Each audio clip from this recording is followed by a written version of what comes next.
everyone, it's Jen from Old Tinkerer Studio. In this tutorial we will be learning about lighting in Blender 2.83. So let's get on with the tutorial.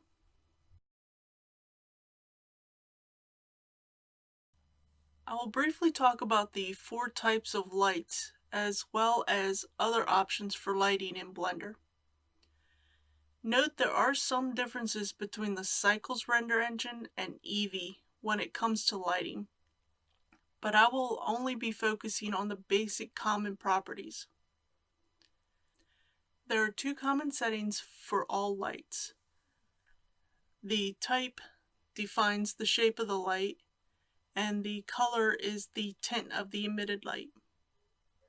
If we select the point light and open up the light tab, we see that we have 4 light options: point, sun, spot, and area.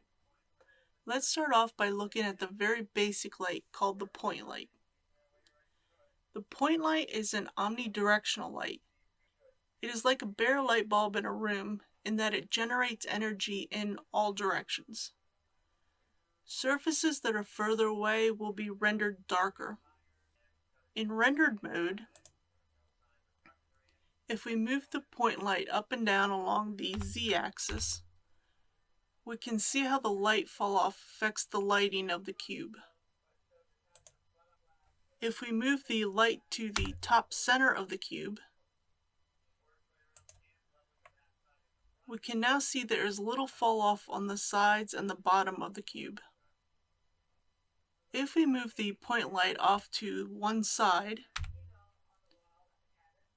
we notice a different fall off of light. In the light tab, we have a preview window that shows us what the light will look like in the scene. We can change the color of the light using the color picker. If we change the light to a bright red, we can now see that the cube has a red color highlight added to it from the point light. And we can change how weak or strong the point light is by changing the power option.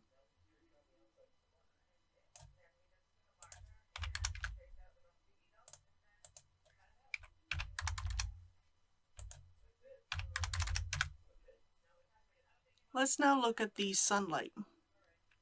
A sunlight provides a constant intensity emitted in the single direction from infinitely far away. A sunlight can be very handy for a uniform, clear daylight, open space illumination. The direction can be changed by rotating the sunlight, like any other object. But because the light is emitted from a location considered infinitely far away, the location of the sunlight does not affect the rendered result. In rendered mode, if we move the sunlight up and down along the z-axis, we can see how the light fall off does not change the lighting of the cube. If we move the sunlight to the top center of the cube,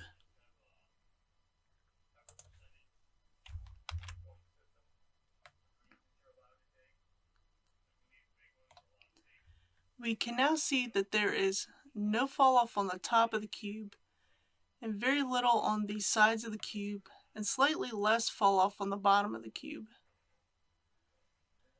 So let's look at the options available to us. Again, we have a preview window that shows us what the light will look like in the scene. We can change the color of the light using the color picker. So if we change it to a bright yellow, we can now see the cube has a yellow color highlight added to it from the sunlight. And we can change how weak or strong the light is by changing the strength option.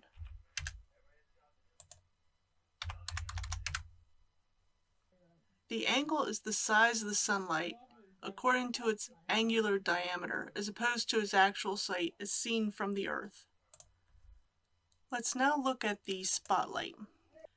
This light type allows us to define light from a very specific beam of light within the scene, which is similar to a spotlight in a theater or a flashlight.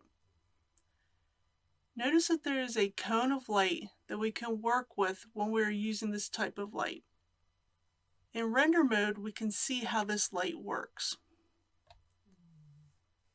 If we move the light up and down along the z-axis, we can see how there is a change in fall off of the light onto the cube. We have a preview window that will show us the light and what it will look like in the scene. We can change the color using the color picker. So if we change this to a bright blue light, we can now see that the cube has a blue color highlight added to it from the spotlight. We can change how weak or strong the spotlight is by changing the power option.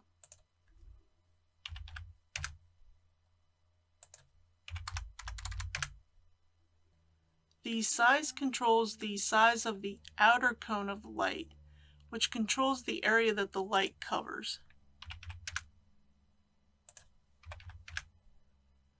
The blend controls the inner cone of the light and represents the amount of space the inner cone should occupy inside the outer cone.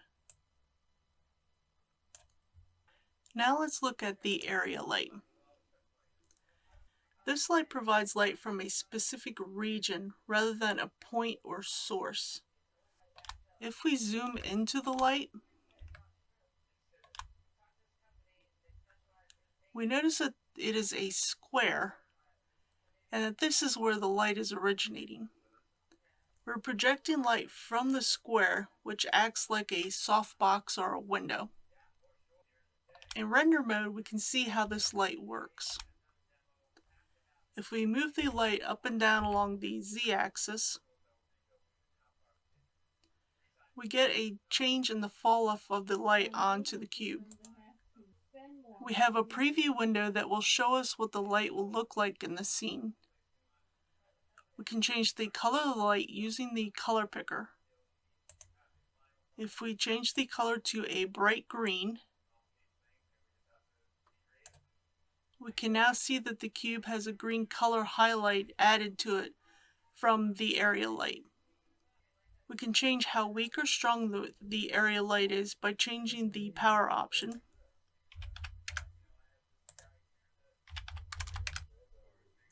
The shape property determines the shape of the light.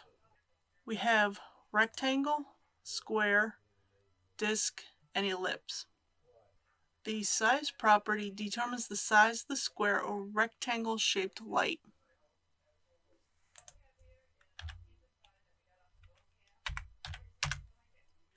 This has been a very quick basic overview of lights in Blender. We've only explored the common properties between the Eevee render engine and the Cycles render engine.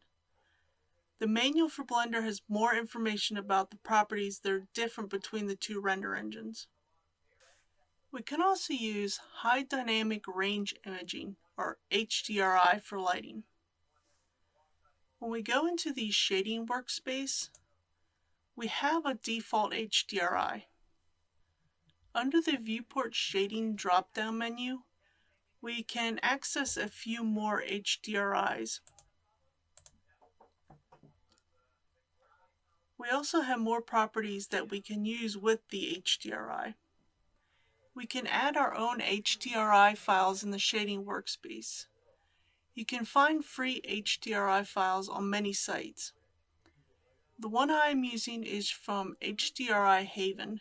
The link is in the description. In the Node section, change the shader from Object to World. Select the background node and delete it. Then add an environment texture node using Shift-A, Texture, Environment Texture. Then open up the HDRI that you've downloaded. Change to Rendered View. Then connect the color output from the Environment Texture node to the surface input of the World output node. You can now see your HDRI. If you don't want to see the actual HDRI in the final render, but you still want the lighting, go into the Render Properties tab.